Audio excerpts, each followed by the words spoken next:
Saya ingat beberapa tahun lalu ketika ada satu acara di Tablolong, kan saya diminta jadi pengkhotbah. Saya pergi, saudara-saudara. Saya pergi pakai batik mahal. Mau tambah, beli di Jakarta, kredit. Saudara senang sekali kalau saya kredit.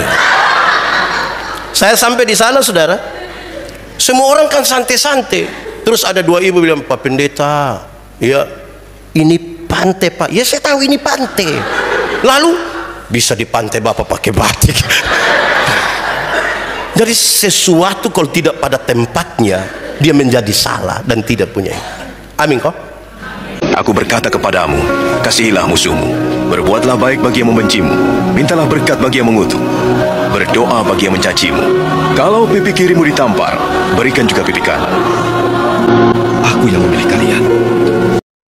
Kita siap hati kita untuk pemberitaan firman Tuhan, dan karena itu saja mari kita berdoa. Ya Tuhan Allah, kami mohon kepadamu, kuatkanlah dan teguhkanlah iman kami, supaya waktu di mana kami belajar firman Tuhan, biarlah ini menjadi waktu yang paling baik buat kami. Jauhkanlah semua penggoda pencobaan, biar di dalam damai-Mu kami belajar firman Tuhan. Kami rindu pada firman-Mu. Berfirmanlah bagi kami Tuhan, di dalam nama Yesus, firman yang hidup itu kami berdoa. Amin. Bapak Ibu saudara-saudara, tema kita di hari kita merayakan kenaikan Tuhan Yesus ditetapkan oleh Majelis Sinode adalah kemuliaan Kristus mempersatukan jemaat. Kemuliaan Kristus mempersatukan jemaat. Pembacaannya terambil dari surat Efesus pasal 1 ayat 15 sampai ayat yang ke-23. Efesus pasal 1 ayat 15 sampai ayat yang ke-23. Sejemput jemaat Tuhan berdiri. Doa untuk pengertian tentang kemuliaan Kristus. Karena itu, setelah aku mendengar imanmu dalam Tuhan Yesus dan tentang kasih-Mu terhadap semua orang kudus, aku pun tidak berhenti mengucap syukur karena kamu, dan aku selalu mengingat kamu dalam doaku, dan meminta kepada Allah Tuhan kita Yesus Kristus, yaitu Bapa yang mulia itu, supaya Ia memberikan kepadamu roh hikmat dan wahyu untuk mengenal Dia dengan benar, dan supaya Ia menjadikan mata hatimu terang, agar kamu mengerti pengharapan apakah yang terkandung dalam panggilannya, tetap betapa kayanya kemuliaan bagian yang ditentukannya bagi orang-orang kudus, dan betapa hebat kuasanya bagi kita yang percaya sesuai dengan kekuatan kuasanya yang dikerjakannya di dalam Kristus, dengan membangkitkan Dia dari antara orang mati dan mendudukan Dia di sebelah kanannya di sorga, jauh lebih tinggi dari segala pemerintah dan penguasa dan kekuasaan dan kerajaan dan tiap-tiap nama yang dapat disebut, bukan hanya di dunia ini saja, melainkan juga di dunia yang akan datang. Dan segala sesuatu telah diletakkannya di bawah kaki Kristus, dan Dia telah diberikannya kepada jemaat sebagai kepala dari segala yang ada. Jemaat yang adalah tubuhnya, yaitu kepenuhan Dia yang memenuhi semua dan segala sesuatu. Demikian firman Tuhan. Berbahagia setiap orang yang mendengar firman, memelihara dan melakukan dalam hidupnya setiap hari. Haleluya. Bapak Ibu saudara-saudara, shalom. Lebih kuat sedikit, shalom. Hari ini saudara-saudara kita merayakan lagi kenaikan Tuhan Yesus ke sorga. Pasti tentunya kita mau tanya, apa makna dari kenaikan Tuhan Yesus ke sorga? Kalau kita bertanya, Tuhan Yesus naik ke sorga untuk apa? Dia menyiapkan tempat bagi saya dan saudara. Amin. Oke, berarti mati pasti masuk. Sudah yakin? Betul-betul yakin? Nah, baik sudah kalau saudara yakin begitu. Tapi itu sesuatu yang baik, meyakini mati masuk surga. Orang tanya, Pak Pendeta Yandi yakin mati masuk surga? Iya, Tuhan Yesus bukan saja mati dan dibangkitkan bagi saya, tapi menyiapkan tempat bagi saya di surga. Mati masuk surga? Iya. Kenapa? Ada orang dalam di surga. Di dunia kita butuh orang dalam kok. Betul ke tidak? Betul ke tidak? Di dunia butuh orang dalam ke tidak? Di Kementerian Agama ada orang dalam. Di dunia saja kita butuh orang dalam, apalagi mau masuk surga. Tapi bersyukur bahwa orang dalam kita ialah siapa? Tuhan Yesus. Tuhan Yesus. Baik, tema kita itu saudara-saudara berkaitan dengan kemuliaan Kristus yang mempersatukan jemaat. Mulia, kemuliaan itu berkaitan dengan kedudukan yang tinggi, tetapi di dalamnya ada kasih dan pengorbanan, sehingga orang bilang mulia sekali. Kedudukannya sudah tinggi, dia sudah sangat terhormat, tapi penuh kasih, penuh kesetiaan, penuh pengorbanan. Mulia sekali. Kemuliaan yang seperti itu sekiranya membuat jemaat menjadi bersatu. Tapi saudara-saudara, jemaat Tuhan hari-hari ini sangat terbiasa dengan ini. Kalau saya tanya, Shalom, jawab, Shalom. Ada sukacita? Beri kemuliaan bagi nama Tuhan. Kenapa saya omong ini, saudara? Karena hari-hari ini kita dibiasakan kalau bilang kemuliaan bagi nama Tuhan, semua langsung. Seolah-olah kemuliaan itu, padahal kemuliaan bukan orang kasih gol saja. Kemarin yang Indonesia lawan apa itu? Oh, nonton juga. Waktu gol kan kita semua.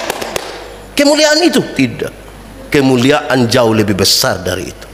Dan untuk itu saudara, saya pilih pembimbing tadi. Dalam hal inilah Bapakku dipermuliakan, yaitu jika kamu berbuah.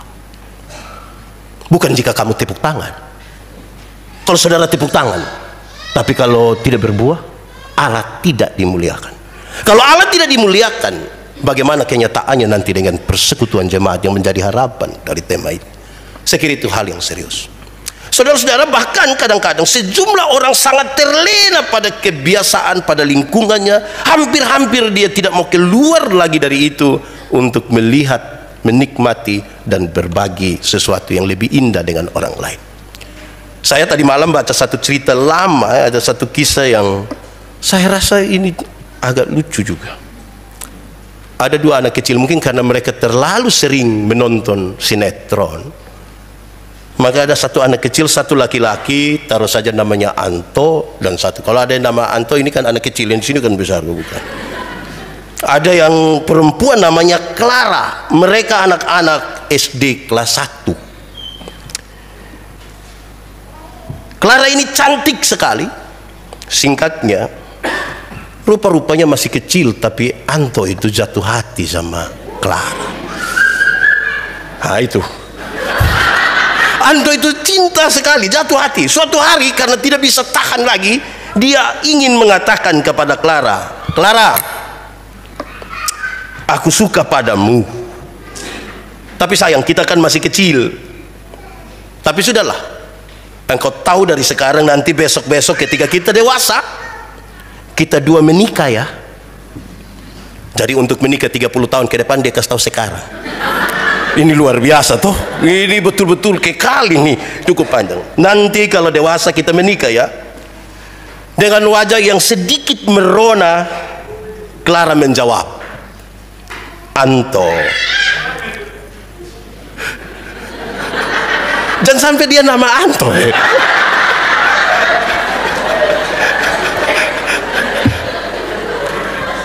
Dengan wajah yang sedikit merona, Clara menjawab, Anto, bukannya aku menolak, aku sih mau saja. Tetapi dalam keluarga kami hanya menikah dengan kerabat sendiri. Dalam keluarga kami hanya menikah dengan kerabat sendiri. Contohnya, iya, paman menikah dengan bibi, kakek menikah dengan nenek, dan bahkan papa menikah sama mama. Anto kan bukan kerabat kami. Saudara tertawakan, saudara bukan Anto. Tapi saya ingin sampaikan saudara-saudara, kadang-kadang karena kita sangat-sangat lugu, kita tidak bisa melihat sesuatu yang lebih luas daripada apa yang kita lihat hari ini, dan lebih besar dari yang Tuhan kerjakan hari ini. Ada banyak orang bekerja hanya untuk kepentingan hari ini di sini, dan hal-hal yang menyangkut dengan kekekalan diabaikan begitu saja dan tidak peduli dengan hal itu. Baik saudara-saudara, saya kira sama-sama kita tahu bahwa kondisi jemaat di Efesus itu sangat penting untuk menjadi alasan kenapa Paulus mengirim surat bagi mereka. Paulus meninggalkan mereka, padahal Paulus tahu mereka jemaat kecil, tidak punya pengaruh sosial dan politik yang besar. Apalagi di dalamnya paling tidak saudara-saudara, ada kondisi di mana mayoritas orang-orang Yunani didorong begitu rupa untuk menerima minoritas dari orang-orang Yahudi. Yunani dalam kelompok yang besar didorong, diminta untuk menerima orang-orang Yahudi yang lebih sedikit. Pasti kalau Yahudi nanti di dalam berkaitan dengan adat istiadat, kebiasaan-kebiasaan mereka. Tetapi sekaligus juga saudara-saudara, kondisi waktu itu adalah Paulus sadar benar bahwa jemaat harus diberikan kekuatan, selalu harus disampaikan, supaya mereka makin kuat dan makin teguh untuk menyembah hanya kepada Kristus Yesus Tuhan, dan tidak menyembah kepada dewa Artemis, dewa kesuburan, apalagi menyembah kepada raja. Untuk dua hal inilah disampaikan supaya jemaat tetap kuat. Jemaat, kamu jangan lupa supaya menyembah Tuhan. Tetapkan hatimu untuk Tuhan dan menyembah Dia. Itu jauh lebih baik dari semua hal. Kamu untuk apa menyembah dewa Artemis itu? Kamu menyembah kaisar mungkin karena kamu dalam ketakutan saja, tapi mereka harus disampaikan terus menerus. Dalam pembacaan tadi saudara, ini bagian dari doa Paulus. Dia berdoa, dia menginginkan sekali saudara-saudara supaya dalam kehidupan jemaat itu tercermin pekerjaan-pekerjaan Roh Kudus. Jemaat sudah berkumpul dan beribadah sudah baik. Jemaat melakukan hal-hal yang berkaitan dengan hal-hal liturgi sudah baik. Tetapi kehidupan jemaat itu harus tercermin pekerjaan-pekerjaan Roh Kudus. Itu berarti hal-hal baik, bahkan pelayanan sekalipun belum tentu didorong atau didasarkan pada Roh Kudus. Dalam doa itu saudara-saudara, Paulus juga menginginkan agar jemaat mau hidup di dalam kasih karunia, pemberian yang cuma-cuma, di mana di dalam Kristus Yesus jemaat telah diselamatkan. Hiduplah selama mungkin di dalam kasih karunia itu, supaya kamu melihat bahwa kalau anaknya saja dikorbankan bagi kita, apalagi hal-hal yang sifatnya sangat terbatas. Atau lebih dari itu saudara-saudara, supaya jemaat jangan jatuh kepada tipu muslihat iblis. Jemaat tidak boleh ditipu. Jemaat harus menang. Tidak boleh yang salah disebut salah, diikuti salah. Yang benar itu yang harus diikuti. Sebab setiap kali yang benar itu dibelokkan sedikit, maka dia menjadi tipu. Dan bagi Paulus itu pekerjaan iblis. Itu pekerjaan iblis.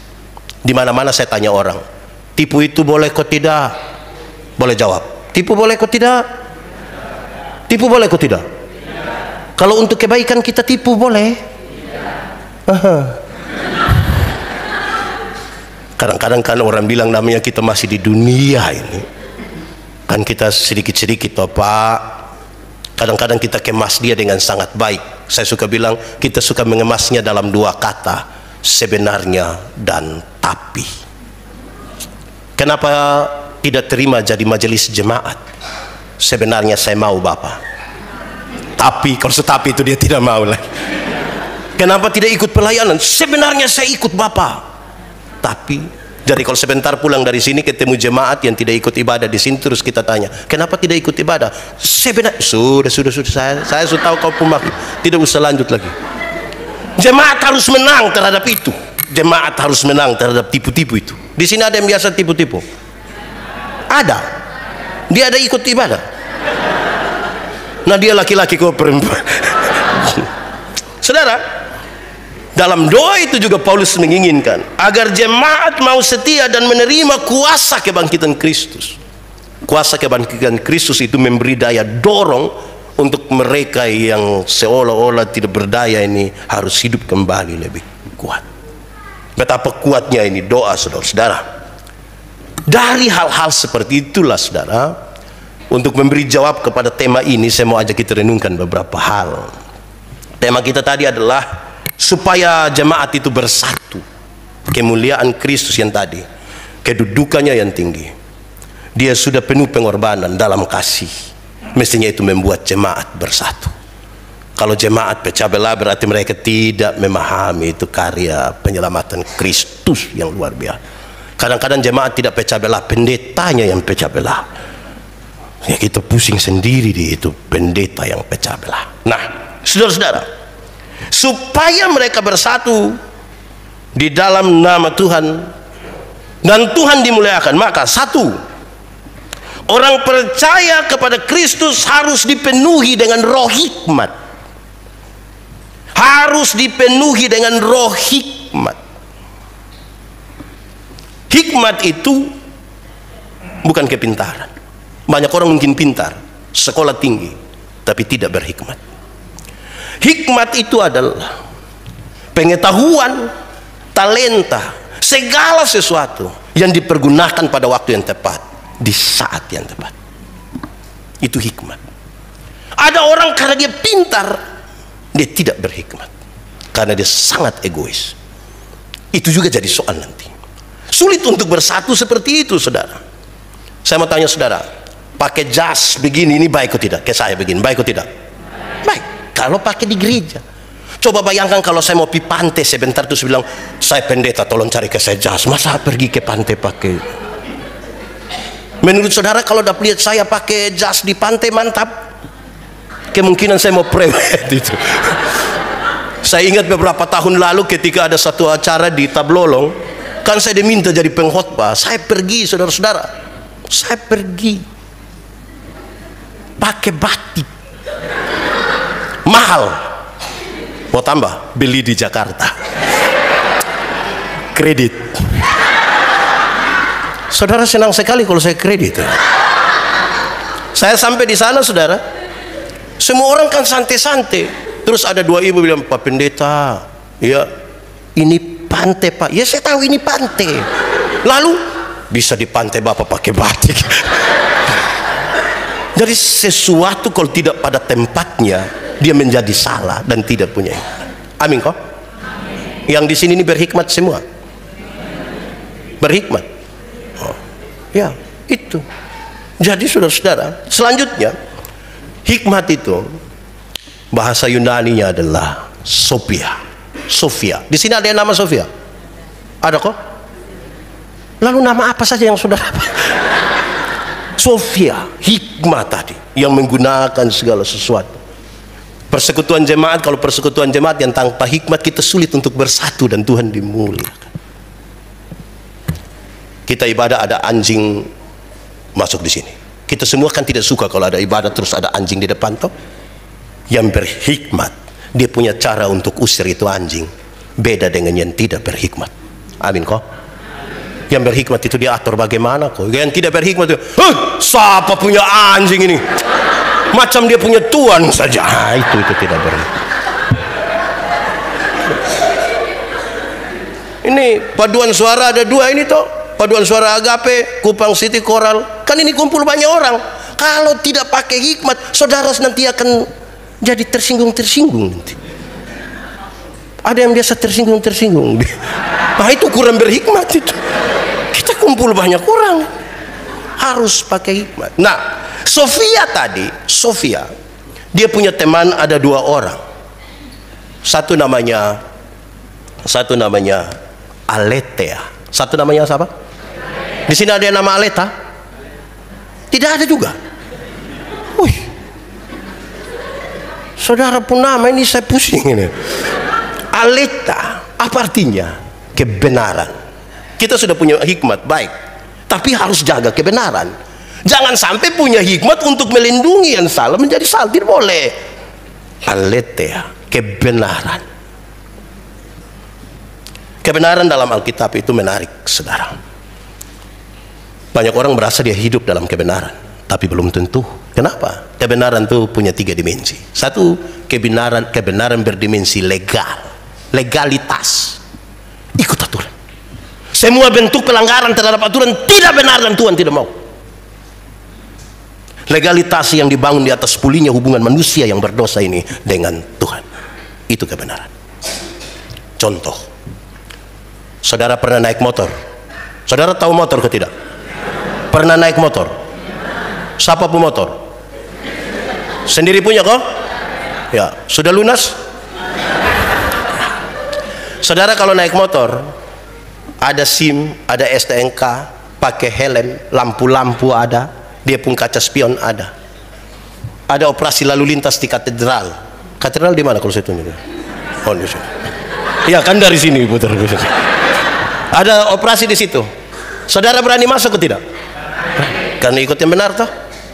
Tapi coba kalau SIM tidak ada, STNK tidak ada, lampu-lampu tidak ada, kaca spion tidak ada, ada operasi di katedral, berani pergi? Kenapa tidak berani?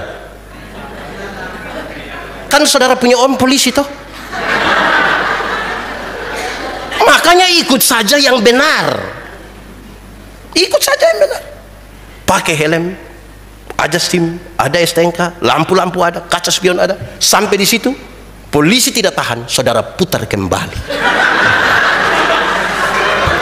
Terus polisi bilang, kenapa putar kembali? Pak, tolong tilang saya. Saya ikut aturan.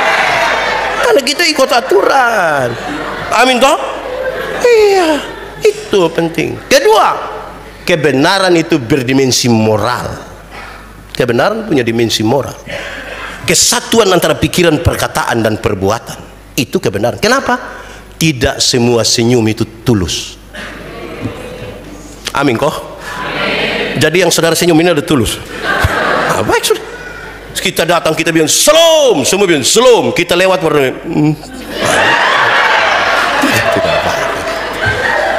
makanya Paulus bilang, apapun yang kamu perbuat, perbuatlah dengan segenap hatimu seperti untuk dan bukan untuk. Itu kebenaran. Ketiga, kebenaran itu punya dimensi. Kebenaran itu punya dimensi sosial, sosialitas. Sebuah kepekaan untuk turut mengambil bagian dalam penderitaan orang lain. Solidaritas. Kita mau membangun sebuah persekutuan tanpa solidaritas bagaimana? Harus solider. Yesus mati bagi kita, bentuk solidaritas. Dan setiap orang yang percaya kepadanya butuh solidaritas. Nah, itu kebenaran. Sofia, dia pun teman satu tadi nama siapa? Mantap. Ya, Aletea, kebenaran. Benar dan betul sama kok beda? Benar dan betul sama kok beda? Beda kok sama? Sama kok beda? Sama. Benar itu bisa berarti betul, betul bisa berarti benar. Tapi dua kata yang sama ini sama-sama diberi awalan ke dan akhiran an. Benar akan jadi? Betul akan jadi? Masih sama artinya?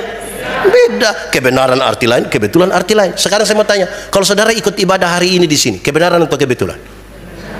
Kebenaran, Saya kira memang kebetulan, tidak, ini kebenaran, mantap. Kalau Tuhan Yesus mati bagi kita, kebenaran atau kebetulan? Kalau Tuhan Yesus naik ke surga siap tempat bagi kita, kebenaran atau kebetulan? Kalau kita kulit hitam, kebenaran atau kebetulan? Karena ini penting bagi merawat sebuah kebersamaan. Jangan sampai yang kulit putih mau bergaul saja dengan yang kulit putih. Mau bersatu bagaimana kalau bersatu menurut warna kulit? Kalau kita rambut keriting, kebenaran atau kebetulan? Mantap sudah. Kebenaran. Tuhan tidak pernah salah. Teman yang kedua, tadi dia pun teman pertama nama siapa? Tapi teman yang kedua namanya Agatha. Apa? Nama apa? Di sini ada yang nama Agatha? Tidak ada juga. Wih, tidak ada ini nama-nama orang. Agatha tidak ada. Resti ada.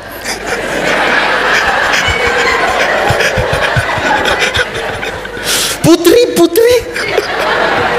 Oke, baik saudara-saudara. Agatha itu artinya kebaikan hati. Kebijaksanaan tadi harus jalan bersama-sama dengan kebenaran. Tapi jangan kebenaran itu berdiri menjauh dari kebaikan hati, karena kita ada hidup sama-sama ini. Butuh baik-baik hati. Ada orang yang dia dalam persekutuan baik, itu orang betul-betul dia datang sama-sama yang benar itu dia ikut, tapi itu orang punya sekikir tidak ada dua. Makan dia ikut, sumbang dia tidak mau. Aduh, pakai hati yang kita sepakat istirahat kantor, ini Depak dong, ini Kementerian Agama.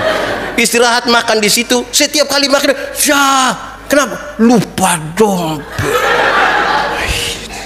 Kebaikan hati.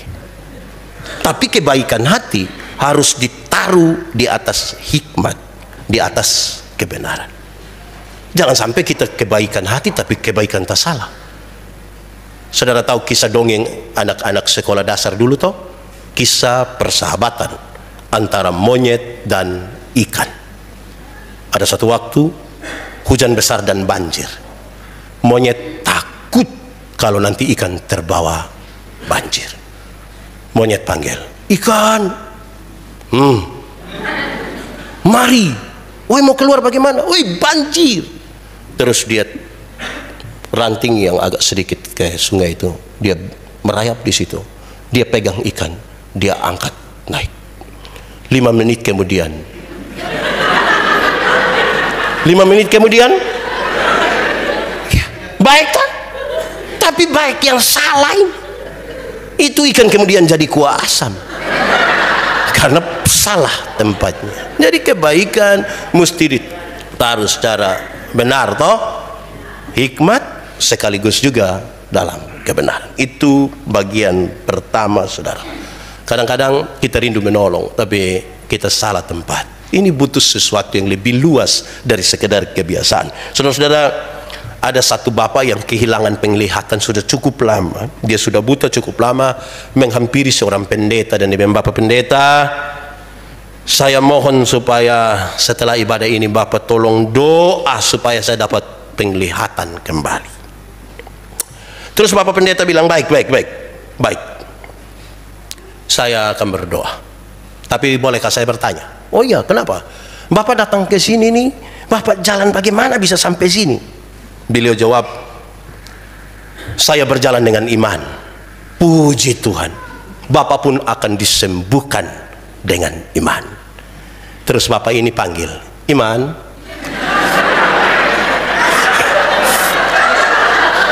Iman. Ada yang jawab, iya Bapak. Nah, kenapa selama ini nak tidak kasih tahu kalau anak bisa sembuhkan penyakit? Oh, dia datang tuh Iman nama orang, Kak Iman tadi. Kira-kira begitu. Maksudnya saudara, supaya kita lebih di situ. Kenapa? Gereja jemaat yang bersatu dalam kemuliaan Tuhan itu adalah jemaat yang beriman, yang melakukan kebenaran tadi, yang melakukan dengan hikmat, yang melakukan dengan kebaikan hati, harus dengan iman supaya tulus dan nama Tuhan dipermuliakan. Karena yang baik tadi itu belum tentu dibangun di atas iman. Ada orang baik atau tidak? Banyak. Percaya kepada Tuhan belum tentu. Ini lagi sedikit, ini tahun baik-baik gini, orang semua baik-baik, kasih ini kasih itu, baik-baik semua. Iya, tapi beriman menjadi sebuah catatan yang sangat-sangat penting. Kenapa saudara-saudara? Karena kita hidup dalam sebuah persekutuan jemaat dengan dinamika yang tinggi sekali. Satu orang saja pikirannya banyak, apalagi 2 orang, apalagi 1000 orang, apalagi lebih banyak maunya. Kalau mata, pikiran dan lain-lain kita tertuju pada sesuatu yang tidak memungkinkan kita bangun hidup ini lebih baik, ya kita repot. Kami bercerita dan ada yang cerita saya, Pak Pendeta, ada satu pasangan nikah datang kasih tahu, Pak Pendeta kami mau cerai. Loh kenapa mau cerai? Bukankah cerai itu tidak baik? Woi Pak, tidak bisa, kami tiap hari baku pukul, kami tiap hari bertengkar, berkelahi saja. Pak Pendeta mau kami baku bunuh. Oh, kamu nikah berapa tahun? 10 tahun. Anak-anak berapa? 4. Apa? Anak 4 nikah 10 tahun. Iya. Yang kamu bertengkar baku pukul setiap hari saya ini anak 4. Apalagi kamu 2 baku sayang. Yang kamu baku pukul saya ini anak 4. Kalau kamu baku sayang anak 1 TPS nanti itu. Apa yang ingin saya sampaikan? Jangan sampai persekutuan kita tidak memandang kepada iman, tetapi kepada sesuatu yang buruk. Lalu kita mau bangun sebuah kesatuan yang memuliakan nama Tuhan dengan cara apa? Kan tidak ada satu orang pun yang diberi kewajiban untuk memuaskan hidup saya setiap hari. Kadang-kadang kita kecewa, kita lihat dia pun kesalahan, kita lihat yang tidak benar. Kan kita lihat itu, tapi jangan itu yang kita taruh dalam hidup kita. Hidup ini kan adalah lemari satu pintu. Lemari satu pintu. Ukurannya yang mungkin 2 pintu. Tapi kita lemari satu pintu. Selektif untuk mengisi apa yang perlu kita isi. Yang baik itu yang kita isi. Jangan yang tidak baik kita isi, tidak baik kita isi, tidak baik. Kapan kita membangun sebuah persekutuan yang kuat? Saya pernah berkhotbah di sini, saya bilang, ada seorang ibu bilang kepada saya, Pak Pendeta, saya kok sangat sulit mengampuni suami saya. Iya, memang sulit. Karena yang ibu isi di sini hanya keburukan suami. Yang ibu isi di sini dia punya selingkuh lah, dia punya tipu lah. Kapan ibu punya waktu dan punya ruang untuk menyimpan yang baik di sini? Berikut. Gereja, jemaat yang bersatu dan memuliakan Tuhan adalah gereja yang lebih banyak mengandalkan Tuhan. Kita harus mengandalkan Tuhan. Apalah arti kita manusia? Apa artinya kalau kita tidak mengandalkan Tuhan? Apa artinya kalau kita biarkan Tuhan duduk diam-diam di satu tempat dan melihat kita bekerja tanpa kekuatan? Gereja tidak boleh bersandar pada orang-orang tertentu. Gereja tidak boleh bersandar pada kelompok tertentu. Gereja ini milik Tuhan. Dan karena itu kekuatan dari gereja ada pada Tuhan. Apalagi disampaikan dalam teks tadi, dia adalah kepala dari persekutuan itu. Bagaimana dia adalah kepala dari persekutuan itu dan kita tidak mengandalkan Tuhan dalam kehidupan berjemaat? Bukan kekuatan manusia, tapi harus kekuatan Tuhan. Gereja yang mengandalkan Tuhan. Dalam perjalanan ini, saudara-saudara, seluruh jemaat di Gemiti yang begini banyak ini, di tahun ini akan pemilihan majelis jemaat. Yang menarik, di banyak tempat.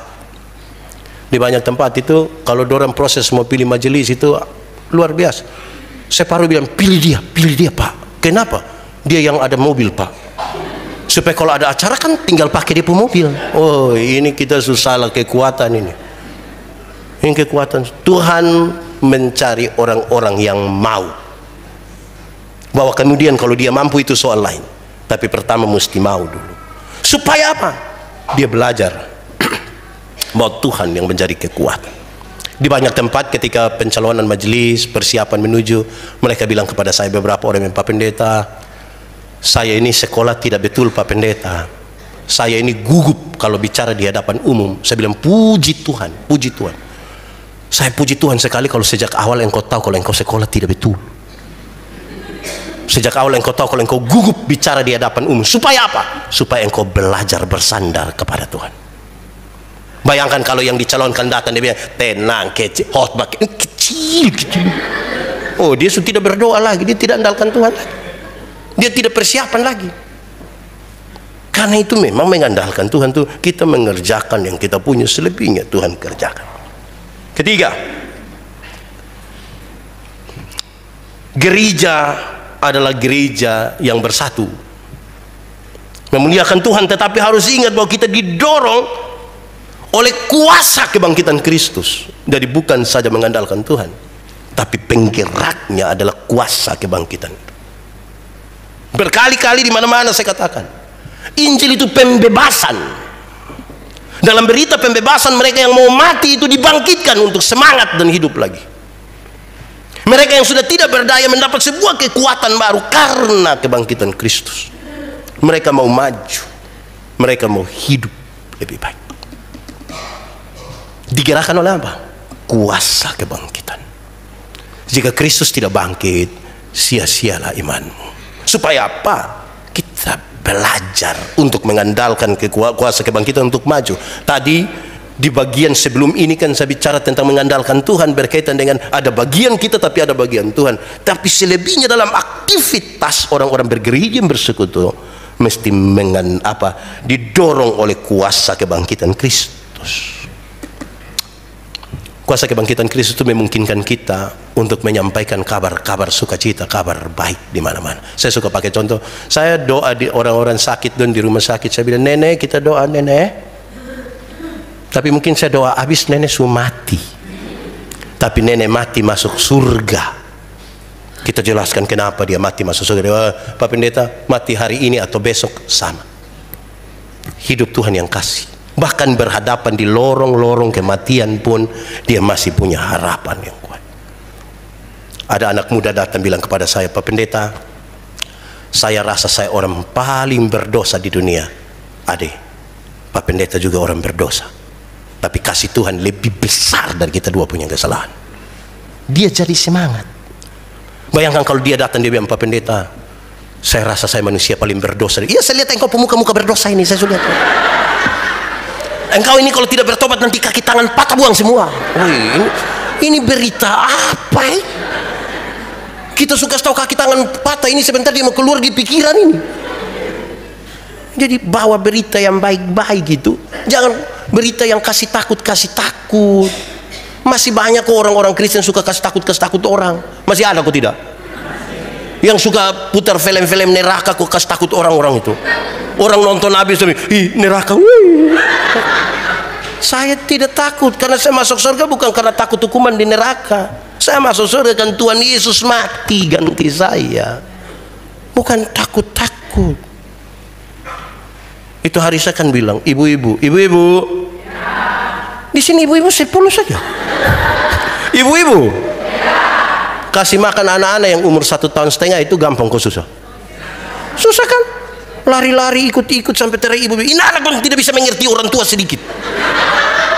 Anak umur 2 tahun suruh mengerti dia pemama yang 38.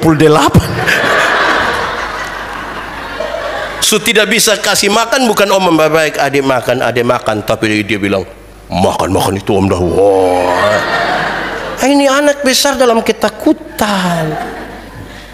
Ya toh? Bisa di paduan suara ada, tidak semua akan menyanyi langsung jadi toh, kecuali sih. Jadi kalau dia salah jangan langsung lu jangan tampil lagi. Jangan begitu, kasih keyakinan untuk dia hidup toh. Daripada dia main tegur-tegur saya ini kerasa tidak berharga dia. Itu bukan persekutuan. Malam-malam kalau anak belum bisa tidur itu kan kasih tahu dia baik-baik. Ade bobo biar besok bangun lebih tempo toh, biar bangun lebih segar. Papa mama sudah lelah nih, ayo bobo Ade belum bobo, papa mama bobo duluan nanti ayo. Tapi kasih tahu dia baik-baik. Ini anak belum tidur, dorang dua suami istri sepakat kasih mati lampu. Terus dia punya bapak keluar dari pintu belakang menuju jendela kamar. Terus dia pun bapak garu jendela. Dia punya mama sengaja kaget. Om, adik subobo om. Ini keluarga tipu-tipu namanya. Iblis menang atas saudara-saudara. Kasih tahu dia baik-baik. Ya. Kuasa kebangkitan Kristus mendorong kita untuk hidup dalam keberanian. Ya toh? Kita bergumul dengan persoalan-persoalan pendidikan, kemiskinan, persaingan lapangan pekerjaan dan lain sebagainya. Berikan kekuatan. Tetap dalam persekutuan toh? Aman. Terakhir gereja yang bersatu karena kemuliaan Tuhan dan memuliakan Tuhan, menyatakan tanda kerajaan Allah, pemerintahan Kristus. Pemerintahan Kristus harus berlaku di gereja. Pemerintahan Kristus penuh kasih,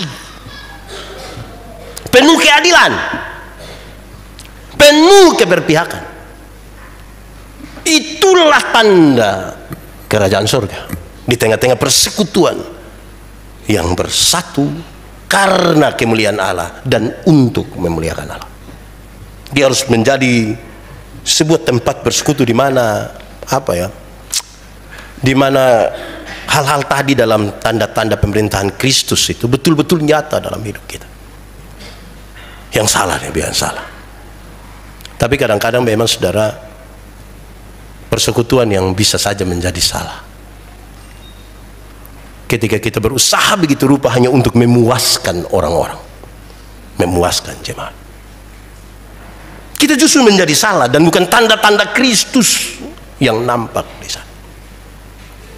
Ada satu anak datang ketemu pendeta mengaku, Pak Pendeta, saya sudah terlanjur curi orang punya ayam, Pak Pendeta.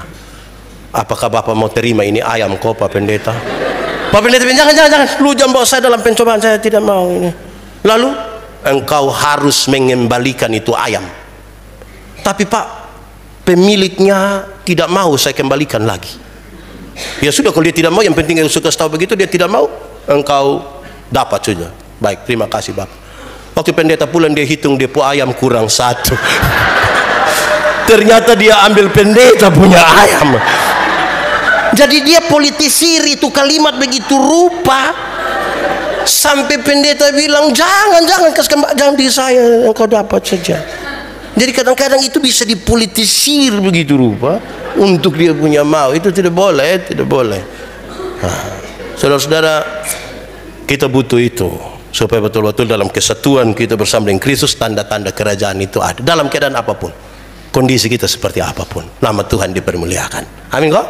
Mantap. Nanti segera setelah ini, waktu saya tahu kemarin bilang Ibu Dirjen dan teman-teman rektor ya kayaknya seluruh Indonesia hadir, saya Pak Harun telepon, saya bilang tolong kasih tahu Ibu Dirjen ya, kita menyanyi untuk menyatakan tanda-tanda kerajaan Allah di sini. Tuhan memberkati kita. Mari kita tunduk kepala di hadapan Tuhan. Ambil waktu sejenak. Firman Tuhan berkata, kalau kamu dengar suaranya, jangan keraskan hatimu. Minta Roh Kudus lembutkan setiap hati yang keras. 1-2 menit ini nikmati saja dengan Tuhan dan sukacita penuh dalam hidup kita.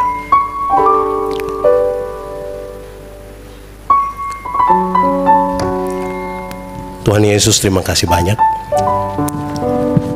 Kami renungkan firman-Mu dalam keterbatasan kami. Tapi kami percaya kalau Tuhan di dalam kami dan kami di dalam Tuhan, benih-benih firman ini akan bertumbuh dan berbuah dalam hidup kami. Terima kasih banyak. Kami rindu firman-Mu jadi pelita bagi kaki kami, sekaligus terang bagi jalan kami.